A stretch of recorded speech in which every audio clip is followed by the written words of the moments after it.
ഇപ്പം കഴിഞ്ഞ ആഴ്ചയും കൗൺസിലിംഗ് വന്നൊരു പയ്യൻ്റെ അടുത്താൽ അവൻ സംസാരിച്ച് പറഞ്ഞതും സിവിയർ മയക്കുമരുന്ന് ഉപയോഗിക്കുന്നുണ്ടെന്ന് പറയുമ്പോഴും അവൻ തുടങ്ങി വെച്ചത് ഈ പറഞ്ഞ ചുണ്ടിനിടയിൽ വയ്ക്കുന്ന ചെറിയൊരു കൂള് പോലത്തെ ചെറിയ പാൻ മസാല വസ്തുക്കളിൽ നിന്ന് തുടങ്ങിയത്.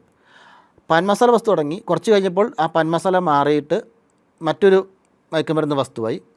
അവിടുന്ന് കൂടി വന്ന് ഇന്നത് മയക്കുമരുന്നായി മാറ്റപ്പെട്ടു. അപ്പോൾ ഓരോ ഘട്ടത്തിൽ ഇവർ ഉപയോഗിക്കുമ്പോഴും ഇവൻ്റെ ഈ പയ്യൻ എന്നോട് പറഞ്ഞ വാചകം, ഇത് കുഴപ്പമൊന്നുമില്ലല്ലോ, ഇതൊരു ചെറിയ വസ്തുവല്ലേ, ഇത് രസത്തിന് ഉപയോഗിക്കുന്നു എന്ന് പറയുന്നു, അല്ലെങ്കിൽ എല്ലാവരും ഉപയോഗിക്കുന്നതാണ് എന്ന് പറയുന്നൊരു നോർമലൈസ് ചെയ്ത ഒരു വാചകമാണ് ആ പയ്യനിൽ നിന്ന് ഞാനും ആദ്യം പറഞ്ഞത്. പക്ഷെ ഇന്ന് അവൻ പറയുന്നുണ്ട്, ഇങ്ങനെ ആകുമായിരുന്നെങ്കിൽ ഞാനിത് തുടങ്ങിയാലായിരുന്നു. ഇപ്പോഴാണ് ആ പയ്യന് തിരിച്ചറിവുണ്ടാകുന്നത്. ഏതാണ്ട് ഡിഗ്രി ഫസ്റ്റ് ഇയർ എത്തിയപ്പോൾ തിരിച്ചറിവുണ്ടാകുന്നത് ഇങ്ങനെ ഈ പ്രശ്നത്തിലേക്ക് എത്തുമായിരുന്നെങ്കിൽ.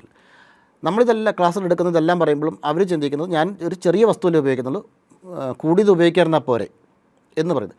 ഇങ്ങനെ നമുക്ക് കുടുംബ പശ്ചാത്തലങ്ങൾ, ലഹരിയുമായി ബന്ധപ്പെട്ടുള്ള ചെറിയ വസ്തുക്കളുടെ ഉപയോഗങ്ങൾ, സോഷ്യൽ മീഡിയയിലൂടെ ഉണ്ടാകുന്ന ഇത്തരം പ്രചരണങ്ങൾ തുടങ്ങിയ പല കാര്യങ്ങൾ യുവാക്കളെ ആകർഷിക്കുന്നുണ്ട്.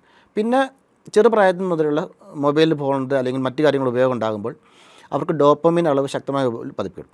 പക്ഷെ പിന്നീട് ജീവിതത്തിൽ ഒന്നിലും മറ്റു കാര്യങ്ങളിൽ ഈ പറഞ്ഞ സാറ്റിസ്ഫാക്ഷൻ കിട്ടാതെ വരുന്നു, അല്ലെങ്കിൽ സന്തോഷകരമായ ഒരവസ്ഥ കിട്ടാതെ വരുന്നു, നോർമൽ കാര്യങ്ങൾ. അപ്പോൾ അങ്ങനെ വരുന്നവർക്ക് പിന്നെ ഉണ്ടാകുന്നൊരു മാർഗ്ഗം എന്ന് പറയുന്നത് ഈ മയക്കുമരുന്ന് പോലത്തെ വസ്തുക്കൾ ഉപയോഗിച്ചാൽ മാത്രമേ ഇതുപോലത്തെ ഒരു എക്സ്ട്രീം ലെവലിലുള്ള ഡോപ്പമിൻ ഉൽപ്പാദനം ഉണ്ടാവുകയും അവർക്ക് സന്തോഷകരമായ അവസ്ഥ അല്ലെങ്കിൽ ഒരു ഉന്മാദ അവസ്ഥ രൂപപ്പെടുള്ളൂ. അത് വരുമ്പോഴും ഈ ലഹരിയിലേക്ക് ആകർഷിക്കപ്പെടാനുള്ള സാധ്യത വളരെ കൂടുതലാണ്.